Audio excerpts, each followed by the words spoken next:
باللہ من الشیطان الرجیم بسم قال اللہ تبارک و تعالی فی الکلام العظیم الا ان اولیاء اللہ لا خوف علیہم ولا هم یحزنون قال اللہ تبارک و تعالی فی شان حبیبہ مخبرا وعامرا ان اللہ وملائکتہ یصلون علی النبی یا ایھا الذین آمنوا صلوا علیہ وسلموا تسلیما اللہم صلی علی سیدنا محمد وعلی آل سیدنا محمد واصحاب سیدنا محمد وبارک وسلم وصلی علیہ الصلاۃ والسلام علیک یا سیدی یا رسول اللہ وعلی آلک واصحابک یا سیدی یا حبیب اللہ الصلاۃ والسلام علیک یا سیدی یا رحمۃ للعالمین وعلی آلک واصحابک یا سیدی یا خاتم النبیین۔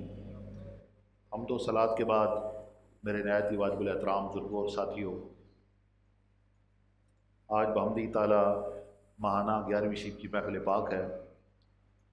اسی نسبت سے 11ویں پارے کی 11ویں آیت تلاوت کی، جس میں رب کائنات نے ارشاد فرمایا الا ان اولیاء اللہ لا خوف علیہم ولا هم یحزنون، کہ خبردار بے شک جو اللہ کے دوست ہوا کرتے ہیں انہیں نہ کوئی خوف ہے اور نہ ہی کوئی غم۔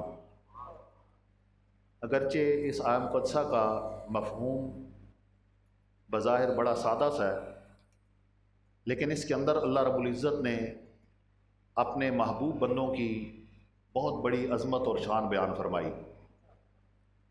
ارشاد فرمایا کہ جو اولیاء اللہ ہیں انہیں نہ ہی کوئی خوف ہے اور نہ کوئی غم۔ مفسرین کرام لکھتے ہیں کہ خوف اور غم میں کس چیز کا فرق ہے؟ وہ کہتے ہیں کہ جو آنے والے حادثات ہوں، جو ابھی وقوع پذیر نہ ہوئے ہوں، جو واقعہ ابھی انسان کے ساتھ نہ بیتا ہو، اس چیز کا خوف ہوتا ہے کہ پتہ نہیں میرا آنے والا جو کل ہے اس میں میرے ساتھ خدا نخواستہ کوئی حادثہ نہ ہو جائے، یا میں نے جو امتحان دیا اس میں خدا نخواستہ ناکام نہ ہو جاؤں۔ عجیب انسان ہے، فطرتی طور پر سوچ ذہن میں باتیں آتی ہیں۔ تو جو ابھی انسان کے ساتھ واقعہ نہیں ہوا، مستقبل کا زمانہ ہے، آنے والا دور ہے، اس کے بارے میں جو انسان کو ڈر ہوتا ہے اسے خوف کہتے ہیں۔ اور جو انسان کی زندگی میں گزرا ہوا زمانہ ہے، ماضی کا زمانہ ہے، اس میں جو تکلیف ہو، اس کی جو پریشانی ہو، اس دکھ کو غم کہتے ہیں۔ تو اللہ تعالیٰ فرماتا ہے کہ اے میرے بندو، جو بندہ میرا محبوب بن گیا، جس کو میری قرب کی منزلیں مل گئیں، جس کو میری معرفت کی چاشنی مل گئی، جس کو میری صحبت کی انوار اور رحمتوں کے جو ہے برسات جس پر نازل ہو گئی، تو اللہ فرماتا ہے کہ اسے نہ گزرے ہوئے کل کی خوف ہے اور نہ گزرے ہوئے کل کا غم ہے اور نہ آنے والے کل کا خوف ہے، کیونکہ اللہ رب العزت ہر پریشانی اور تکلیف کو اپنی یاد اور اپنی ذکر کی وجہ سے اپنے دوستوں سے دور فرما دیتا ہے۔ تو فرمایا کہ جو اللہ کے ولی بن جاتے ہیں، اللہ سے محبت کر لیتے ہیں، لا خوف علیہم ولا هم یحزنون، اللہ تعالیٰ ہر قسم کے غم اور خوف سے ان کو نجات دے دیتا ہے، کیونکہ ان کا رابطہ اس ذات سے ہو جاتا ہے جو صمد ذات ہے، جو بے نیاز ہے۔ تو جو رب خود بے نیاز ہے، اس کے ساتھ لگنے والا جو ہوتا ہے اللہ تعالیٰ اسے بھی بے نیاز فرما دیتا ہے۔ کہتا ہے کہ اے میرے بندے، تو میرے ساتھ محبت کر رہا ہے، میرے ساتھ تو اپنا رشتہ اور ناطہ جوڑ رہا ہے، تو جا، میں نے تجھے بھی بے نیاز کر دیا۔ اور اس کی بے شمار مثالیں ہیں۔ آپ دیکھیں کہ انسان کی تخلیق 4 عناصر سے ہوئی ہے۔ انسان کا جسم 4 چیزوں سے بنا ہے، مرکب ہے: آگ، ہوا، مٹی اور پانی۔ یہ 4 چیزیں جو ہیں انسان کے مرکب، اسی چیز سے بنا ہے، انسان کو ترتیب دیا گیا ہے۔ اب دیکھیں کہ جب انسان مسلمان ہو، کلمہ پڑھنے والا ہو، اور پھر صرف کلمہ ہی پڑھنے والا نہ ہو، کلمہ پڑھ کر عملی طور پر اپنی زندگی اللہ اور اس کے محبوب کے حکم کے مطابق گزارنے والا ہو، تو اسے رب کتنی شان عطا فرماتا ہے۔ رب فرماتا ہے کہ اے انسان، میں نے تیری تخلیق 4 چیزوں سے کی: آگ، ہوا، مٹی اور پانی۔ جب تو میرا بندہ بن گیا، جب تو نے میرے ساتھ اپنی نسبت کو پختہ کر لیا، میری یاد اور میرے ذکر کو اپنے سینے میں بسا لیا، تو میں رب ہو کر وعدہ کرتا ہوں کہ 4 ہی چیزوں سے تجھے پیدا کیا ہے، اور ان 4 چیزوں پہ میں تجھے حکومت عطا فرما دوں گا، ان 4 چیزوں کو تیرا تابع کر دوں گا۔ تاریخ میں، سیرت میں اس کی مثالیں موجود ہیں، صرف ایک ہی مثال دوں گا۔ حضرت امیر المومنین سیدنا عمر بن خطاب رضی اللہ تعالیٰ عنہ، حضرت عمر رضی اللہ تعالیٰ عنہ کی بارگاہ میں ایک مرتبہ آپ کے بارے میں بڑا مشہور یہ واقعہ ہے کہ حضرت عمر بن خطاب رضی اللہ عنہ کے دور میں حضرت عمر بن عاص رضی اللہ تعالیٰ عنہ مصر کے گورنر تھے، اور وہاں پر دریائے نیل ساتھ چلتا تھا، تو دریائے نیل رک گیا، پانی رک گیا۔ آپ نے وہاں کے لوگوں سے پوچھا، انہوں نے کہا جی کہ ہر سال ہم، چونکہ یہ ہماری رسم آ رہی ہے زمانہ جاہلیت سے، اسلام سے پہلے، تو ہر سال ہم ایک نوجوان خوبصورت لڑکی کو بناؤ سنگار کر کے اس کو اس دریا میں پھینکتے ہیں، تو اس کی وجہ سے پھر یہ دریا کا پانی چلتا ہے، اس عورت کی جان یہ پانی لے لیتا ہے، تب یہ پانی چلتا ہے دریا کا۔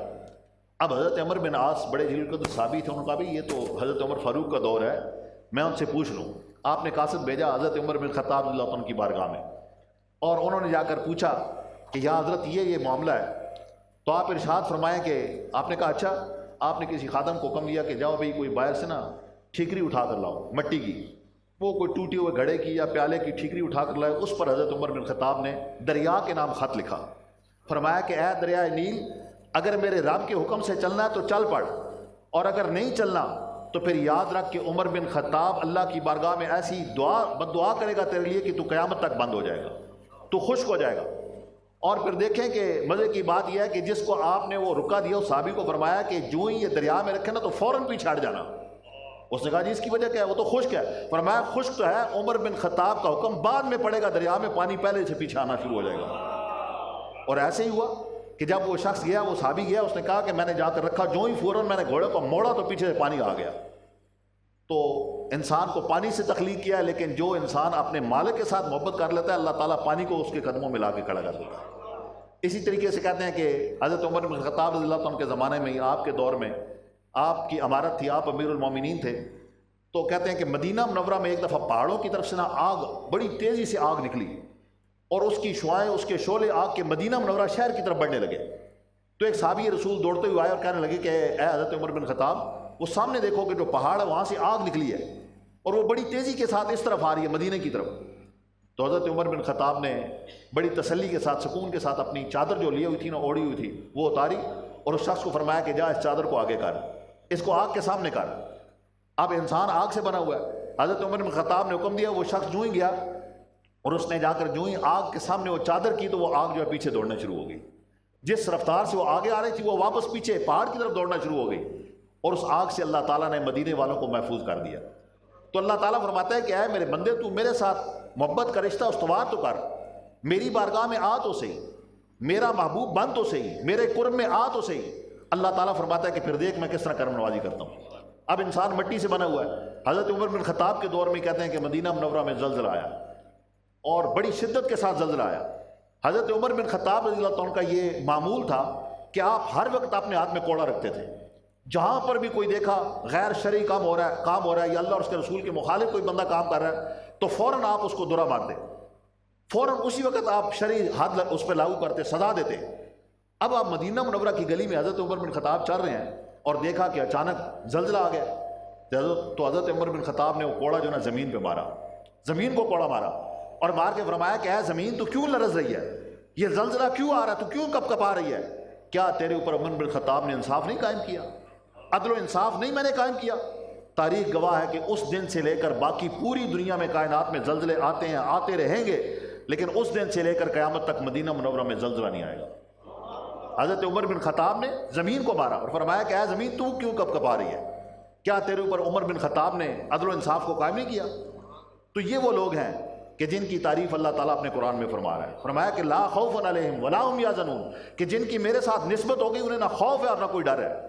حضرت نظام الدین رحمۃ اللہ تعالیٰ علیہ، ایک تھے حضرت خواجہ سید نظام الدین محبوب الہی جو دلی والے ہیں، یہ ایک اور نظام الدین تھے، اور انہی کے نام پر یہ جو ہم پڑھتے ہیں نا، یہ پڑھاتے ہیں مدرسوں میں درس نظامی، یہ انہی کا علم ہے، انہی کی وجہ سے اس کو درس نظامی کہا جاتا ہے۔ ان کا نام نظام الدین تھا، بہت بڑے بزرگ تھے اور بہت بڑے عالم تھے، ہر وقت درس میں پڑھاتے رہتے، بڑے بڑے طلباء آپ کے پاس پڑھتے، چونکہ اللہ نے بڑا فہم عطا فرمایا تھا۔ ایک دن آپ درس میں سبق پڑھا رہے تھے، تو آپ کے درس میں جب طالب علموں کو پڑھاتے، سینکڑوں کے حساب سے طالب علم ہوتے، تو ایک بچہ، آپ بچوں کو جب پڑھا رہے تھے تو ایک مجذوب آ کے بیٹھ گیا۔ اب وہ مجذوب کونے میں آ کر بیٹھ جائے اور آپ بھی خاموشی سے دیکھتے رہے بھی چلو اللہ کا بندہ آ کر بیٹھا ہے، وہ جب درس دے دیتے وہ اٹھ کے چلا جاتا۔ ایک دن آپ اپنے بچوں کو، طالب علموں کو، حضور نبی کریم علیہ السلام کی نورانیت کا مسئلہ سمجھا رہے تھے کہ اللہ تعالیٰ نے حضور علیہ السلام کو نور بنایا، لیکن اب ان بچوں کو کوئی صحیح مسئلہ، چونکہ پریکٹیکل تو ان کے سامنے ہوا نہیں تھا، سمجھ نہیں آ رہا تھا۔ جب سمجھ نہیں آیا تو وہ مجذوب جلال میں آ گیا۔ اس نے کہا کہ بابا نظام الدین اگر آپ مجھے اجازت دیں تو میں ان کو سمجھاؤں۔ اب حضرت نظام الدین جو تھے وہ بزرگ استاد تھے، انہوں نے کہا یہ مجذوب سے فقیر سے پھٹے پرانے کپڑے، اس نے کیا سمجھا؟ کہا بھائی سمجھاؤ۔ تو وہ جو مجذوب تھا نا، اس کے کندھے پر رومال پڑا ہوا تھا، اپنا رومال تھا، تو اس نے کہا بچوں میری طرف دیکھو۔ بچوں کو اپنی طرف متوجہ کر کے اس فقیر نے، اس مجذوب نے جو ہی رومال ایسے پیچھے تھا نا، رومال کو پیچھے سے آگے لائے اور زور سے آگے سے ایسے کیا تو ان کے جسم سے جو ہے نا وہ رومال پار ہو گیا۔ ایک لمحے کے اندر وہ رومال پیچھے کی طرف نکل گیا، پھر اسے کھینچا پیچھے سے اندر کی طرف، اپنے پیٹ میں سے تو باہر آ گیا۔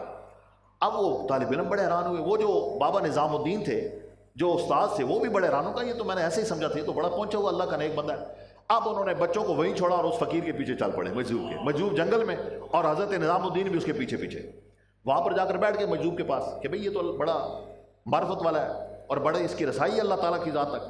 اب جو طالب علم تھے انہوں نے کہا یہ کیا عجیب معاملہ ہوا ہے کہ ہمارے استاد ہی ہمیں چھوڑ کے چلے گئے۔ انہوں نے سب نے کہا بھی چلو مل کر چلتے ہیں، اور جا کر کوئی ایسا مشکل لفظ پوچھتے ہیں کہ جو اس فقیر کو مجذوب کو آتا نہیں، کیونکہ وہ تو پڑھا تو ہے نہیں درس نظامی، تو کوئی ایسا مشکل ترین لفظ کا معنی پوچھتے ہیں عربی کا جو اسے آتا نہ ہو۔ جب نہیں آئے گا تو ہم اپنے استاد صاحب کو کہیں گے جی آپ ایسے آدمی کے ساتھ بیٹھے جو ان پڑھ ہے، آئیں ہمارے ساتھ، ہم استادوں کو راضی کر کے لے آئیں گے۔ اب جب وہ گئے نا ان کے پاس اور جا کر دیکھا تو انہوں نے کہا جی کہ وہ جو مجذوب تھا نا بابا، انہوں نے کہنے لگے بابا جی ہم ایک سوال آپ سے پوچھنا چاہتے ہیں۔ ان کو پوچھو۔ انہوں نے جو لفظ پوچھا عربی کا، ان کا جی اس کا معنی کیا ہے؟ تو کہتے ہیں کہ اس مجذوب بابا نے نا اوپر دیکھا، پھر نیچے، پھر دائیں، پھر بائیں، پھر آگے پیچھے دیکھ کر جب نیچے دیکھا نا تو نیچے دیکھ کرنا تو فوراً وہ جو لفظ انہوں نے عربی کا پوچھا تھا بڑا مشکل ترین تھا، کوئی لغت کا لفظ، انہوں نے اسی وقت اس کا معنی بتا دیا، اور معنی بھی صحیح تھا۔ جب بتا دیا تو طالب علموں نے پھر کہا، انہوں نے کہا کہ یہ تو بابے کو نام کہتے ہیں۔ انہوں نے کہا نہیں یہ معنی نہیں ہے، آپ نے کس طرح کہا کہ یہی معنی ہے؟ تو وہ جو بابا جی تھے نا مجذوب جلال میں آ کر انہوں نے فرمایا کہ میں نے جس بندے نے یہ کتاب لکھی ہے نا، جو لفظ تم مجھ سے پوچھ رہے ہو، میں اس کو ڈھونڈ رہا تھا، دائیں بائیں اوپر نیچے، میں نے سب طرف دیکھا تو مجھے نظر آیا کہ وہ بندہ جو ہے تحت الثری میں 7ویں زمین کے نیچے تھا۔ اس کو میں نے جا کر اس سے کان سے پڑھا اور اس سے میں نے کہا کہ بھئی اس لفظ کا معنی بتا جو تو نے لکھا ہے، میں اس سے پوچھ کے آ رہا ہوں، تم کیسے کہتے ہو کہ یہ لفظ غلط ہوگا؟ تو دیکھیں کہ جن کو اللہ تعالیٰ نے اپنی محبت، اپنی معرفت عطا فرمائی ہے، ان کو اللہ تعالیٰ نے ساری قدرت کی طاقتیں عطا فرما دی۔ اللہ اکبر، یا رسول اللہ، آپ چار یار، یا علی، یا غوث۔ جن لوگوں کو رب نے یہ نسبت عطا فرمائی انہیں اللہ تعالیٰ نے بڑی شانیں بھی عطا فرمائی۔ فرمایا کہ لا خوف علیہم ولا هم یحزنون، جو میرے ولی بن گئے، جو میرے دوست ہو گئے، جو میرے محبوب ہو گئے، ان کو تو میں وہ عظمتیں، وہ شانیں، وہ مرتبے، وہ مقام عطا فرماتا ہوں کہ جہاں تک تمہاری رسائی نہیں ہے۔ حضرت خواجہ سیدنا نظام الدین اولیاء دلی والے، آپ کا دیکھیں یہ عشق اور محبت کے معاملات ہیں، اور وہی لوگ جانتے ہیں جو روحانیت کو سمجھتے ہیں، ہم تو بہت ہی پیچھے رہنے والے ہیں۔ تو آپ کے بارے میں آتا ہے کہ حضرت خواجہ بختیار کاکی رحمۃ اللہ تعالیٰ علیہ دلی میں تھے، اور ان کے مرید ہوئے بابا فرید الدین گنج شکر۔ حضرت بابا فرید الدین گنج شکر رحمۃ اللہ تعالیٰ علیہ پاک پتن سے گئے حضرت خواجہ قطب الدین بختیار کاکی سے فیض لینے کے لیے دلی میں، اور وہاں سے فیض پا کر آپ آ گئے پاک پتن میں۔ اب پھر دلی سے حضرت خواجہ نظام الدین اولیاء آئے پاک پتن میں، اور انہوں نے پاک پتن سے فیض لے کر پھر واپس دلی گئے۔ اور آپ کے بارے میں آتا ہے کہ خواجہ نظام الدین اولیاء حضرت بابا فرید الدین گنج شکر کی بارگاہ میں موجود تھے پاک پتن شریف میں۔ تو ایک دن آپ لنگر خانے میں لنگر تیار کروا رہے تھے خواجہ نظام الدین اولیاء، تو لنگر تیار کرواتے کرواتے لنگر خانے میں نمک کم ہو گیا، تھوڑا سا نمک ختم ہو گیا، تو بابا جی نے، عشق والے لوگ تھے، بڑی محبت تھی، یہ مقام ویسے ہی تو نہیں مل جاتا، یہ تو جن کی نسبتیں ہوتی ہیں ان کو پتہ ہوتا ہے کہ اپنے مرشد کی کس طریقے سے مرشد کی رضا کو حاصل کرنا ہے۔ اب حضرت بابا نظام الدین اولیاء نے دیکھا کہ میرے مرشد خانے میں، بابا فرید گنج شکر کے لنگر خانے میں لنگر میں تیار کروا رہا ہوں، نمک کم ہو گیا، آپ نے اپنا امامہ شیر کھول لیا، پگڑی کھولی، اور وہاں کا جو درباری خادم تھا نا اسے کہا کہ یہ بازار میں بیچ دے، جتنے کی بک جائے اتنے کا تو نمک لے کر آ۔ اب وہ جو خادم تھا درباری حضرت بابا نظام الدین اولیاء کی پگڑی لے کر بازار میں گیا، اس نے بیچ دی، بیچ کر نمک لیا، نمک لے کر آ گیا۔ اب وہ نمک آپ نے لنگر خانے میں ڈال دیا، لنگر خانے کے لنگر میں ڈال دیا۔ جب لنگر تیار ہو گیا، مہمانوں نے، مریدوں نے آ کر لنگر کھایا۔ جب بابا جی فرید الدین گنج شکر رحمۃ اللہ علیہ کی بارگاہ میں وہ لنگر کا پیالہ رکھا گیا نا سالن کا، تو وہ تو پھر صاحب بصیرت تھے، جو ہی انہوں نے ایک نوالہ لیا نا تو لے کے کہتے ہیں کہ آج بھی لنگر پر کس کی پکانے کی ڈیوٹی تھی؟ تو سب نے کہا جی بابا نظام الدین اولیاء کی۔ فرمایا بلاؤ بھائی۔ حضرت خواجہ نظام الدین اولیاء کو جب بلایا گیا تو آپ نے پوچھا کہ نظام الدین یہ بتا کہ آج اس میں بڑی خوشبو آ رہی ہے کھانے میں۔ آج اس کھانے کی، آج اس لنگر کی لذت ہی بڑی زیادہ ہے، تو یہ بتا کہ آج تو نے اس لنگر میں کس چیز کو جو ہے وہ اضافی طور پر بیچ میں ڈالا ہے؟ تو عرض کی کہ یا حضرت بابا جی آج کوئی اضافی چیز تو نہیں ڈالی، نمک کام ہو گیا تھا، تو نمک کے لیے میں نے پھر اپنی پگڑی کو بازار میں بیچا اور اس کا میں نمک منگوایا، میں نے وہ نمک ڈالا ہے۔ حضرت بابا فرید الدین گنج شکر جوش میں آ گئے، اٹھے اور فرمایا کہ اے نظام الدین آ میرے سینے کے ساتھ لگ جا۔ سینے کے ساتھ لگایا اور لگا کر مالا مال کر دیا، روحانیت عطا فرما کے، ولایت عطا فرما کے فرمایا کہ جا نظام الدین اب دلی میں بیٹھ کر تو اپنا لنگر چلا، اور رب کعبہ کی قسم باقی سارے اولیاء کے لنگر ہوں گے لیکن تیرا لنگر ایسا ہوگا کہ دنیا کے بادشاہ بھی آ کر دیکھیں گے۔ تو پھر دیکھنے والوں نے دیکھا کہ 70 اونٹ ہر روز بابا نظام الدین اولیاء کے دلی کے لنگر خانے سے صرف پیازوں کے چھلکوں کے وہاں سے نکلتے تھے جو وہاں پر لنگر تیار ہوتا تھا۔ اللہ اکبر، یا رسول اللہ، حق چار یار، یا علی، یا غوث اعظم، زندہ باد۔ 70 نعرہ تکبیر، نعرہ رسالت، نعرہ رسالت، نعرہ رسالت، نعرہ تحقیق، نعرہ حیدری، نعرہ غوثیہ، عروس صاحبزادہ قبلہ شاہ صاحب۔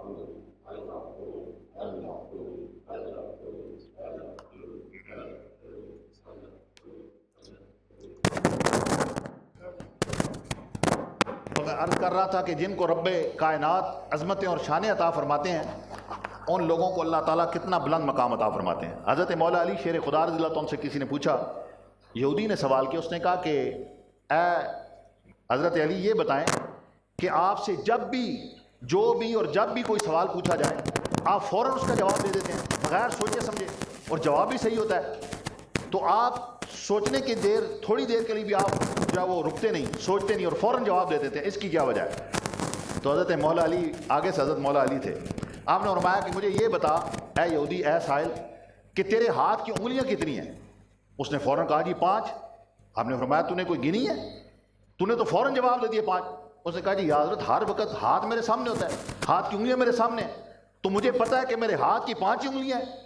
تو حضرت مولا علی جلال میں آ گئے، فرمانے لگے کہ جیسے تیرا ہاتھ کی انگلیاں تیرے سامنے ہیں، رب کعبہ کی قسم کی حضور کی نسبت کی وجہ سے پوری کائنات بھی مولا علی کے سامنے ہے۔ جب بھی کوئی سوال پوچھتا ہے مجھے سامنے نظر آ رہا ہوتا ہے، میں اس کو جواب دے دیتا ہوں۔ تو یہ شانیں اور عظمتیں ان لوگوں کی ہیں جن کو رب کائنات نے اپنی محبت عطا فرمائی، حضور نبی کریم علیہ السلام کی نسبت عطا فرمائی۔ یہ وہ عظمت والے لوگ ہیں، یہ وہ شانوں والے لوگ ہیں۔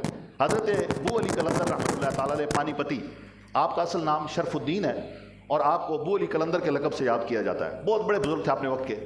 تو آپ کے بارے میں آتا ہے کہ آپ کی بارگاہ میں ایک قاری صاحب آئے، بڑی خوبصورت آواز کے ساتھ قرآن پاک پڑھتے تھے۔ حضرت ابو علی قلندر رحمۃ اللہ تعالیٰ نے فرمانے لگے کہ قاری صاحب آپ اس طرح کیا کریں کہ جب روزانہ آتے ہیں نا صبح، تو ایک رکوع مجھے ضرور سنایا کریں۔ انہوں نے کہا جی ٹھیک ہے۔ اب روزانہ کا معمول بن گیا، قاری صاحب آتے اور آ کر حضرت ابو علی قلندر کو ایک رکوع آپ کو سناتے اور آپ محظوظ ہوتے، قرآن مجید کی تلاوت سنتے بڑی خوبصورت آواز کے ساتھ، سنا کے وہ قاری صاحب گھر چلے جاتے۔ اب کچھ دنوں کے بعد اسی آپ کے آستانے پر، حضرت ابو علی قلندر رحمۃ اللہ کے آستانے پر ایک مجذوب آ گیا۔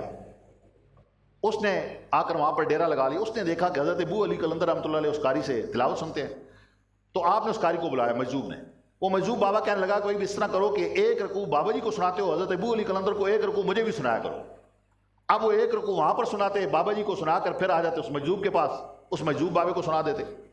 ایک دن اس طرح ہوا اتفاق کے ساتھ کہ حضرت ابو علی قلندر کے پاس جب وہ قاری صاحب آئے تو انہوں نے ایک رکوع پڑھا، حضرت ابو علی قلندر لہر میں تھے، انہیں بڑا مزہ، انہوں نے کبھی ایک اور سناؤ، ایک اور سناؤ، کرتے کرتے 16 رکوع سن لیے۔ اب دوسری طرف جو مجذوب بیٹھے تھے ڈیرا لگا کر، انہوں نے دیکھا بھی آج قاری صاحب نہیں آ رہے، بڑی دیر ہو گئی ہے، بڑے بے چین۔ آخر کار وہ مجذوب جو تھے وہ جلال میں آ گئے، انہوں نے کہا آج قاری صاحب کو آنے دو۔ خیر قاری صاحب جب 16 رکوع پڑھ کے آئے واپس، بابا جی کے پاس دوڑتے آئے، مجذوب جو بابا جی تھے، انہوں نے کہا بھائی بڑی دیر لگا دی، آج معمول کے خلاف اتنی دیر سے کیوں آئے ہو؟ انہوں نے کہا جی بابا جی آج اس طرح ہو کہ وہ بابا جی ابو علی قلندر صاحب انہوں نے کہا مجھے 16 رکوع سناؤ، انہیں 16 رکوع، انہوں نے کہا 16 رکوع سنایا، مجھے تم نے سناتے کیوں دیر کر دی؟ آج تم فیصلہ کرو کہ یا مجھے سناؤ گے آج کے بعد یا ابو علی قلندر کو سناؤ گے۔ انہوں نے کہا جی میں تو، قاری صاحب نے کہا کہ بڑا معمولی سا آدمی ہوں، یہ آپ کی بزرگوں کی آپس میں باتیں ہیں، آپ ان سے پوچھیں یا آپ خود فیصلہ کریں۔ انہوں نے کہا اچھا اگر میرا فیصلہ یہ کرتے ہو، میں نے فیصلہ کرنا ہے، تو پھر آج کے بعد تم نے صرف مجھے ہی سنانا ہے۔ انہوں نے کہا جی یا حضرت میں اس طرح نہیں کر سکتا، وہ بھی بزرگ ہیں، آپ بھی بزرگ ہیں۔ انہوں نے کہا پھر جا، پھر اس طرح کہ صبح سورج طلوع ہو رہا ہوگا تو تیری موت واقع ہو جائے گی، اگر میرا فیصلہ سننا تو جا۔ پھر مجذوب کی زبان سے یہ نکلا ہے کہ صبح سورج طلوع ہوتے ہی تیری روح پرواز کر جائے گی۔ اب قاری صاحب دوڑے، بھئی یہ تو میں نے قرآن پاک سنایا بزرگوں کو، تو یہ مجذوب جہاں جلال میں آ گئے، یہ تو کہتے ہیں کہ اب تیری خیر نہیں، صبح تیری روح قبض ہو جائے گی۔ بھاگتے بھاگتے گھر گئے، بیوی بچوں کو ملے، قاری صاحب شور پڑ گیا۔ جو بیوی تھی قاری صاحب کی وہ بڑی ذہین تھی، انہوں نے کہا جی مسئلہ کیا ہوا ہے؟ انہوں نے کہا جی مسئلہ یہ ہوا ہے کہ میں تو ادھر بزرگوں کو قرآن سناتا ہوں، ادھر بھی سناتا ہوں، ان کو سنا کے دیر ہو گئی۔ انہوں نے کہا جی مجھے بھی سناؤ۔ تو میں نے انہوں نے کہا دیر کیوں؟ کہ میں نے کہا جی ان کو زیادہ سنایا، 16 رکوع سنایا۔ انہوں نے کہا نہیں، پھر اس طرح کہ یا مجھے سناؤ یا انہیں سناؤ۔ تو میں نے کہا جی آپ فیصلہ کروں گا، میرا فیصلہ یہ ہے کہ پھر کل سے تو نہیں آئے گا، تو مر جائے گا، تجھے موت آ جائے گی۔ بیوی نے کہا کہ معاملہ کس وجہ سے بگڑا ہے؟ حضرت ابو علی قلندر کو 16 رکوع سنایا نا، جا ان کے پاس، ان کو بتا کہ آپ کی وجہ سے میں مر رہا ہوں، مہربانی کرو۔ اب وہ دوڑتا ہوا قاری صاحب آئے حضرت ابو علی قلندر کے پاس، اور ان کو ماجرا سنایا کہ یہ معاملہ ہے۔ تو آپ نے فرمایا، جب بات سنی تو آپ نے فرمایا شکر الحمدللہ۔ وہ کہنے لگے جی وہ جو بزرگ ہے مجذوب، وہ مجھے مارنا چاہتے ہیں، آپ کہتے ہیں شکر الحمدللہ۔ مجھے سمجھ نہیں آ رہی کہ میں نے تو قرآن پاک محبت سے پڑھا ہے۔ انہوں نے کہا میں شکر اس بات کا کر رہا ہوں کہ شکر ہے مجذوب نے اسی وقت تجھے نہیں کہا کہ مر جا، اگر وہ کہتا تو مر جاتا، لیکن میں شکر اس لیے کر رہا ہوں کہ اس نے اتنی مہلت دے دی ہے صبح تک۔ اب جا کے اس مجذوب کو کہہ دے کہ ادھر بھی ابو علی قلندر بیٹھا ہے، اس وقت تک سورج، آج بے شک اگر سورج کہتے ہیں کہ صبح طلوع ہوگا تیری موت واقع ہوگی، تو اسے کہو کہ اس وقت تک ابو علی قلندر بھی سورج طلوع نہیں ہونے دے گا جب تک رب تیری زندگی نہ بڑھا دے۔ فرمایا کہ جا، اللہ تعالیٰ تو یہ زندگی عطا فرما دی۔ تو یہ اللہ تعالیٰ کے دوستوں کی باتیں ہیں، محبت والی باتیں ہیں، یہ وہی لوگ جانتے ہیں جن کو اللہ تعالیٰ نے یہ مقام اور یہ عظمت عطا فرمائی ہیں۔ اللہ رب العزت کی پاک اور اعلیٰ بارگاہ میں دعا ہے کہ اللہ تعالیٰ انہی نفوس قدسیہ اور مقدس لوگوں کی نسبتیں، اللہ تعالیٰ اپنے ذاکر لوگوں کی، محبت کرنے والے لوگوں کی اللہ تعالیٰ ہماری نسبتیں ہمیشہ ہمیشہ اس دنیا میں، قبر میں اور حشر کے میدان میں بھی اللہ تعالیٰ قائم رکھے، اور ان لوگوں کے ساتھ ہمارا حشر کرے اور انہی لوگوں کے ساتھ ہمیں اٹھائے۔ وآخر دعوانا ان الحمد للہ رب العالمین۔